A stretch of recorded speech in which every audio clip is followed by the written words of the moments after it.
നമസ്കാരം. റാഫ്റ്റോക്ക് ഫുട്ബോളിലേക്ക് അവർക്കും സ്വാഗതം. ബയൺ മ്യൂണിക്ക് PSG പൊട്ടിയെന്ന് പറഞ്ഞാൽ അഗ്രിഗേറ്റ് പൊട്ടി. രണ്ടാം പാദ മത്സരം 1-1 സമനിലയാണ്. അപ്പോൾ ഈ രണ്ടാം പാദ മത്സരത്തിൽ അലിയൻസ് അരീനയിൽ റഫറിയിങ് ശരിയല്ല എന്ന പ്രതികരണമാണ് ഇപ്പോൾ വിൻസെൻ്റ് കോമ്പനിയിൽ നിന്ന് വന്നിരിക്കുന്നത്. പല താരങ്ങളും അത് പറയുന്നുണ്ട്. പക്ഷേ അതുകൊണ്ട് തങ്ങൾ പുറത്തായി എന്നവർ പറയുന്നില്ല. എന്നാൽ റഫറിക്ക് തെറ്റുപറ്റിയത് കളിയുടെ റിസൾട്ടിനെ ബാധിച്ചു എന്ന തരത്തിൽ തന്നെയാണ് അവർ പ്രതികരിക്കുന്നത്. പോർച്ചുഗീസ് റഫറി ജാവോ പിനെയ്റോ, പോർച്ചുഗീസ് താരം ജാവോ നെവസിൻ്റെ ഹാൻഡ്ബോൾ ഇൻസൈഡ് ദി ബോക്സിലെ ഹാൻഡ്ബോൾ വിളിച്ചില്ല. അതുപോലെ തന്നെ ന്യൂനോ മെൻഡസിനെതിരെ എന്തുകൊണ്ട് സെക്കൻഡ് യെല്ലോ കാർഡ് കൊടുത്തില്ല, റെഡ് കാർഡ് കൊടുത്തില്ല? ഇതൊക്കെയാണ് അവരുടെ ചോദ്യം ഉന്നയിക്കുന്നത്. വിൻസെൻ്റ് കോമ്പനി വളരെ കൃത്യമായിട്ട് ചോദിക്കുന്നത്, why is it not a red card?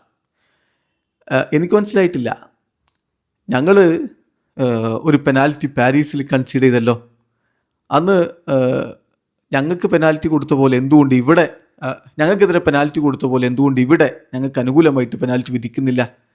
എനിക്ക് റൂൾസൊക്കെ മനസ്സിലാവും, പക്ഷെ ഞാൻ മനസ്സിലാക്കുന്നത് അയാളുടെ കൈ ഉയർന്നാണ്ടിരുന്നത് എന്നാണ്.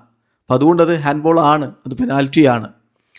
ഏതായാലും ഇത് ചില റഫറിയുടെ ചില തീരുമാനങ്ങൾ ഞങ്ങൾക്കെതിരെ സംഭവിച്ചിട്ടുണ്ട് എന്നുള്ളതാണ് യാഥാർത്ഥ്യം എന്നുകൂടി ഇപ്പോൾ വിൻസെൻ്റ് കോമ്പനി പറയുന്നു.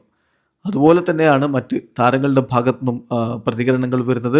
ജോസിഫ് സ്റ്റാനിസിച്ച് റഫറിയെക്കുറിച്ച് പറഞ്ഞത്, ഞാനൊരു സത്യം പറയട്ടെ, ടു ബി ഓണസ്റ്റ്, എനിക്ക് മനസ്സിലായിട്ടില്ല എന്താണ് അയാൾ അവിടെ ചെയ്തുകൊണ്ടിരുന്നത് എന്ന്.